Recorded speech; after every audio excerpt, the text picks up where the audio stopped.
Hello everyone, आप सबका एक नए इंटरव्यू में फिर से वेलकम है। एंड आज एक नया टॉपिक लेके आए हैं कि कुछ स्टूडेंट्स को लगता है कि हमारे ट्वेल्थ में इतने अच्छे नंबर नहीं आए, हम एवरेज ही रहे हैं, या फिर हमने गैप ईयर ले लिया है। गैप ईयर लेके भी हमको लग रहा है कि हमारा एज अ फ्रेशर नहीं हो पाएगा।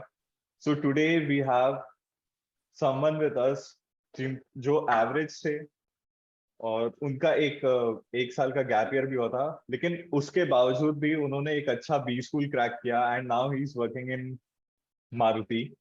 सो let us welcome. Hello Saurabh, how are you doing? Hello भाई, बिल्कुल perfect. Thank you. How are you? I am good and please, बहुत सारे बच्चे हैं जिनका डाउट है कि भाई भैया हमारे तो नंबर नहीं आते, हम तो 85 90 प्लस वाले नहीं हैं। तो हम लोग को तो थोड़ा डर लग रहा है कि हमारा क्रैक होगा कि नहीं होगा, कोई अच्छा है, या फिर हम लोग ने गैप ईयर ले लिया तो कहीं हमारा वो गैप ईयर हमको इफेक्ट ना कर दे हमारे इंटरव्यू के टाइम पे या फिर सिलेक्शन के टाइम पे। तो प्लीज आप उनको एनलाइटन कीजिए, हमको भी बताइए कि लाइक आपकी कैसी जर्नी रही है, आपने कैसे प्रिपेयर किया, आपके जो वीक सेक्शंस थे आपने उनको कैसे इम्प्रूव किया। Please tell us. यार, फर्स्ट फर्स्ट थिंग्स फर्स्ट, ये एप्रीहेंशन किसी को रखना नहीं चाहिए कि सिंस उनका बैकग्राउंड, एजुकेशनल बैकग्राउंड उतना स्ट्रांग नहीं रहा है, या फिर अगर एक आध साल गैप हो गया है तो इससे नहीं हो सकता। बिलीव मी, मेरा खुद एक साल का गैप है and I have always been an average to below average student. मेरे हमेशा 70 to 75% ही आए हैं। बट उसके बाद भी if I can get into Maruti Suzuki with I mean decent package, तो फिर डेफिनेटली कोई भी कर सकता है ये चीज। और not just me, there are other people जिनके 4 साल 5 साल गैप मेरे बैचमेट्स थे।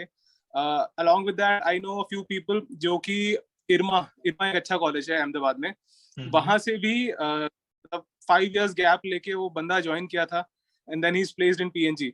तो ऐसे बहुत सारे एग्जांपल्स हैं जो मैंने खुद देखे हैं अपने सामने, जिनका कोई एक्सपीरियंस नहीं था, 4 to 5 years का गैप था, एजुकेशनल बैकग्राउंड भी ओके ओके ही था, बहुत ज्यादा सॉलिड नहीं था, उसके बाद भी they got into good college और अच्छा प्लेसमेंट हुआ है। तो ये अप्रीहेंशन किसी को नहीं रखना चाहिए मेरे हिसाब से। एंड गाइज एक बात और, इन्होंने एक मीडियोकर मतलब एक एवरेज स्टूडेंट होके भी इन्होंने 90 प्लस परसेंटाइल भाई कैट एग्जाम में फोड़ा, तो आप भी तो 90 प्लस परसेंटाइल ला ही सकते हैं। And be motivated and let us know more about his journey. तो please can you tell me about like what was your mindset while you were preparing for CAT? Sir, mindset, CAT is a test of your aptitude, right? Aptitude को आप change नहीं कर सकते, तो आप अपने आप पे जितना काम कर सकते हो आप इनिशियल स्टेजेस पे करोगे। फर्स्ट, जैसे मैंने आर.एस. अग्रवाल खत्म किया, उसके बाद फिर अपना जैसे क्वांट स्ट्रांग हुआ, उसके बाद फिर आरसी पे वर्क करना शुरू किया। आरसी में बहुत वीक था हमेशा से, तो स्टार्टेड रीडिंग अ लॉट।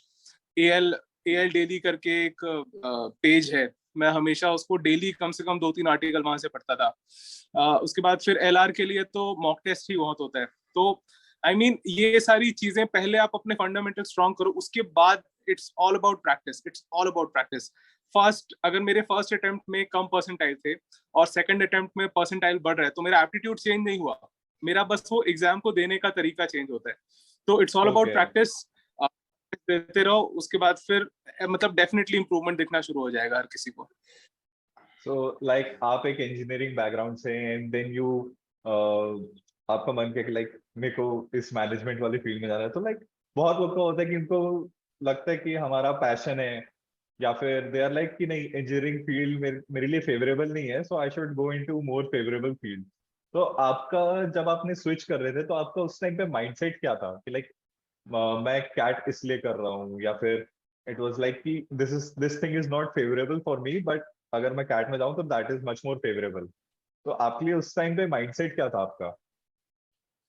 यार honestly, it all started with just one thought कि मुझे सूट पहन के ऑफिस जाना है। वो पहला थॉट था। But I I mean jokes think I apart, think वो मोस्टली इनिशियल। आई थिंक हाँ, मोस्टली लोग वही सोचते हैं कि नहीं भाई अब तो इंजीनियरिंग कर रहे तो सूट वूट पहन के लाइक हम लोग ऑफिस वगैरह जाएंगे, एंड आईएम के बाद ऐसी जिंदगी होगी लाइक बड़ी बड़ी गाड़ियों में घूमना, like that was your like it was like या थॉट ड्रिवन प्रोसेस। तो वो वैसे ही होता है, वैसे ही शुरू हुआ था मेरा भी। But then I join CL, that was the turning point. मैं जब करियर लॉन्चर ज्वाइन किया, फिर वहां पे मैं लोगों से इंटरेक्ट किया, फैकल्टी से इंटरेक्ट किया, तब तब मैं समझा कि एक अच्छे कॉलेज की क्या वैल्यू होती है, अच्छे एजुकेशन की क्या वैल्यू होती है। और तब मुझे समझ में आया कि कैसे मैं खुद अपना करियर ग्रोथ डिसाइड कर सकता हूँ। जब आप ग्रेजुएशन के बाद किसी रैंडम कंपनी में प्लेस होके किसी रैंडम प्रोफाइल पे काम कर रहे होते हो, तो वो प्लान नहीं होता। I mean, वो कभी भी आपको सेटिस्फाई नहीं कर सकता। But if you know that you chosen कि आप मार्केटिंग करना चाहते हो, आप चाहते हो कि आप अपना फर्स्ट प्रोफाइल सेल्स रखोगे, then you will move into marketing और सम अदर डिपार्टमेंट, तो वो चीज का सेटिस्फैक्शन थोड़ा सा अलग होता है। मैं अभी जानता हूँ कि I am in control of my career. मैं जब चाहूंगा तो फिर मैं अपना प्रोफाइल चेंज करके किसी दूसरे फील्ड में जा सकता हूँ। वो चीज इंपॉर्टेंट है मेरे लिए, हो सकता है हर किसी के लिए इंपॉर्टेंट ना हो, बट ये थॉट प्रोसेस जब मुझे समझ में आया कि मैं अपने हिसाब से अपना करियर डिसाइड कर सकता हूँ, तब फिर मेरा एक मोटिवेशन आया कि एमबीए किया जाए, अपने पसंद के कॉलेज से पसंद का कोर्स किया जाए, फिर आगे देखेंगे क्या होता है। तो that was the thought process. So, like, what was your college journey like? Was it fun or was it hectic? मतलब आपके इंजीनियरिंग अरे लाइफ का भी मैं पूछ रहा हूँ एंड लाइक एमबीए लाइफ का भी पूछ रहा हूँ। लाइक कौन से में ज्यादा आपको मजा आया? लाइक एमबीए करते हुए ज्यादा मजा आया कि like engineering was more fun? यार दिस इज रियली सब्जेक्टिव। अब क्या होता है ना, मैं यहाँ पे मेरा घर भिलाई में ही है, एंड आई हाँ डिड माय हाँ इंजीनियरिंग फ्रॉम शंकरा। तो हाँ हाँ ठीक है, फ्रेंड्स से मेरे बहुत अच्छा टाइम था, but at the same time मेरे पास ये प्रेशर भी था कि आगे का कुछ सेट करना है। मतलब मैं सिर्फ मजे करने पे फोकस नहीं कर सकता, कुछ और करना भी है। तो फर्स्ट 2 इयर्स वर हेक्टिक। उसके बाद नेक्स्ट 2 इयर्स में मैं कैट के प्रिपरेशन पे ही फोकस करने लग गया था। तो I won't say that it was a fun journey for me. Engineering was not fun, but जब मैं एमबीए के लिए गया तो वहां भी उतनी लगी पड़ी थी, उतना ही प्रेशर था प्लेसमेंट का। बट आई मीन उसमें मजा आ रहा था। You know, when when when you have classes, when you have 6 sessions from morning 9 a.m. to 6 p.m., then you have a club meeting to attend from 7 p.m. to 9 p.m. Then you have some placement activity at 10 p.m. You have to report at 10 p.m. that will go on till 12 or 12:30. तो जब वो चीज चल रही होती है ना, उसके बाद फिर आप जब हॉस्टल के अपने रूम में आके सबके साथ बैठते हो, मस्ती करते हो, वो फन अलग था। पूरे दिन पिसते थे, इवन रात में भी पिसते थे, but at the same time बहुत अच्छे मोमेंट्स हैं वहाँ के। तो आई डेफिनेटली से MBA was much better than engineering. So I can say it like that. While you were doing your MBA, you were enjoying your journey of MBA. या And engineering correct it was correct. engineering it was it like कि नहीं करना है मेरे को for the sake of getting into an हाँ, MBA. It कैसे भी करके खत्म करना है. it It was like that. it depends on your circle, it depends on the culture of your college. So यहाँ पे जैसे आईएमटी में क्लब्स का एक बहुत बड़ा प्रोमिनेंट कल्चर है। अब I have to be when someone gets into IMT, he has to be a part of some club or committee. और उसके बाद फिर आप उसमें इन्वॉल्व होते हो, उसमें सीनियर से इंटरेक्ट करते हो। जब मैं इंजीनियरिंग में था तो ये एक आध चीजें मिसिंग थी। सीनियर से अच्छा. इंटरेक्शन हो गया, या फिर एक एक एक्स्ट्रा एक्टिविटी, वो चीज मिसिंग थी। वहां वो चीज था। एट द सेम टाइम हमको स्टडीज पे भी ध्यान देना था, बिकॉज एवरीथिंग वाज न्यू। मतलब मार्केटिंग, फाइनेंस, एचआर, ये सारे सब्जेक्ट बिल्कुल फ्रेश थे मेरे लिए। I never heard something like cost to equity ratio, debt to equity ratio, चीजें मुझे। तो जब वो आया तो फिर वो हेक्टिक भी था, but at the same time since environment अच्छा था, लोग एक सर्कल अच्छा था, क्लब्स थे, सीनियर्स का सपोर्ट था, तो वो जर्नी बहुत हैपनिंग हो गई, बहुत फन हो गई। Although it was hectic, but hello hello. अब यू आर एबल। हाँ हाँ अभी हेलो। अभी हाँ अभी बीच में हाँ, आपका वीडियो कट हो गया था. मे बी सम अच्छा, नेटवर्क इशू ओके, ऑल्सो. या So I would like to ask you कि like आपका मोटिवेशन क्या था? लाइक बहुत सारे बच्चे होते हैं जो प्रिपेयर करते करते करते बहुत हार्ड वर्क करते हैं, मॉक्स वगैरह देते हैं, बट जब उनके मॉक्स में कभी एक दो मॉक्स में नंबर नहीं आते तो होता है उनके साथ कि वो मोटिवेशन लूज कर लेते हैं. Like what was your motivation कि नहीं मेरे को करना है? लाइक आपका क्या मोटिवेशन था कि नहीं अगर मैं ऐसे करूंगा तो like this will be your lifestyle और this will be your job profile? यार I think you put it in a very right manner. ये मेरा लाइफस्टाइल था. मैं I don't need motivation when it's a part of my lifestyle. So मेरा routine ये होता था कि मैं मतलब मॉर्निंग में I will go to the gym, then I will come back, एक मॉक टेस्ट दूंगा. मॉक टेस्ट देने के बाद फिर मैं जो भी मेरे मतलब बुरे कोई एक आध सेक्शन में अगर प्रॉब्लम जा रहा है या कोई एक आध टॉपिक में मुझे प्रॉब्लम, मैं प्रैक्टिस करूंगा. देन आफ्टरनून में मैं निकल जाता था अपने एनजीओ में ब्लाइंड स्कूल में टीचिंग करने के लिए. फिर इवनिंग में वापस आते आते कभी मूड हो गया तो स्विमिंग चले गए. फिर वापस आके फिर से मॉक टेस्ट का रिवीजन. तो जब आप उसको एक हैबिट बना लेते हो, और कैट कभी भी आप दो केस में निकाल सकते हो. एक तो आपका एप्टीट्यूड बहुत सही है, मतलब आपने फर्स्ट अटेम्प्ट में 99 99 90 मतलब बहुत अच्छा परसेंटाइल ले आना है. दूसरा होता है practice. I am the second category. तो वो प्रैक्टिस करना, उसके लिए आप हर टाइम मोटिवेशन ढूंढ नहीं सकते. It has to be a part of your lifestyle. मैं जब इवन थर्ड ईयर में था अपने इंजीनियरिंग के, तो मैं RS अग्रवाल अपने बैग में कैरी करता था. तो कभी भी कहीं भी गए बस उसके क्वेश्चन सॉल्व करना शुरू कर दिए. तो वो चीज आपको हैबिट में लानी पड़ेगी. और motivation, I mean career growth is the only motivation. आप अगर खुद को रिस्ट्रिक्ट करके रखोगे कि आपको सिर्फ एक एग्जाम देना है, यार मुझे स्नैप ही देना है या मुझे कैट ही देना है, तो फिर बहुत लिमिटेड हो जाते हैं आपके ऑप्शंस. मेरा एम था कि मुझे एक अच्छे कॉलेज में जाना है, अच्छा करियर चाहिए. तो उसके लिए आई वाज प्रिपेयरिंग. और कुछ ऐसे सेपरेट मोटिवेशन नहीं था कि अरे यार मतलब ऐसे टॉप मार्केटिंग गाय बनना है, ऐसा कुछ नहीं था. मुझे बस अपने करियर पे फोकस करना था, और वही एक motivation. Part of your routine lifestyle, उसके बाद तभी रिजल्ट आना शुरू होगा. सो लाइक आपका जो आप अभी जब करेंटली मारुति में जॉब कर रहे हैं, तो can you please tell us about your job profile and like what is the work culture in Maruti? अगर किसी की ड्रीम कंपनी की उसको मारुति में जाना है तो लाइक क्या वो एक्सपेक्ट करे मारुति से, कैसा कल्चर होता है वहाँ का? Can you please tell us about that? See, just like any other automobile sales company, sales profile, I'd say, Maruti Suzuki एक बहुत मतलब बड़ी कंपनी है. It's a very big company. तो वहाँ पे ना I'm working as a territory sales manager, so I handle the Chhattisgarh territory. Chhattisgarh के जितने भी मारुति सुजुकी के साथ मेरा काम करने का होता है. So first is, I mean, wholesale. I mean, providing vehicles to the dealerships so that those vehicles could be sold to the customers. Second is retail. So in terms of schemes, offers, हर महीने क्या offers होंगे वो हम decide करते हैं. At the same time, marketing efforts करते हैं. Radio हो गया, newspaper हो गया, BTL activities हो गई.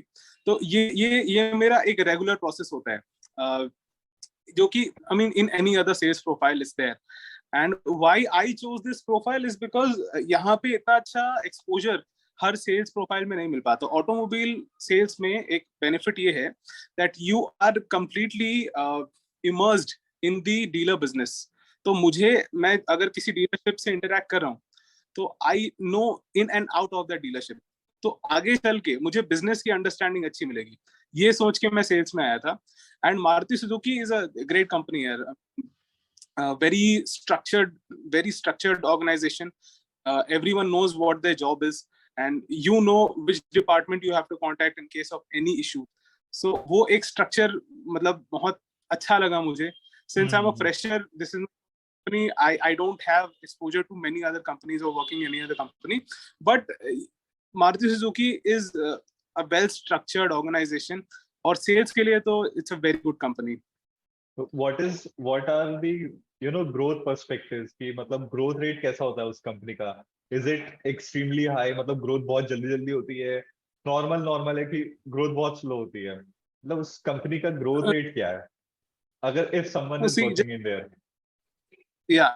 So see, there are different kind of organizations. जब MBA में आप HR पढ़ोगे तो आपको समझ में आएगा कि अलग अलग टाइप की कंपनीज होती हैं, और उनकी सारे डिसीजन उस कंपनी के उस इनहेरेंट पर्सनालिटी के बेसिस पे डिवाइस करते हैं.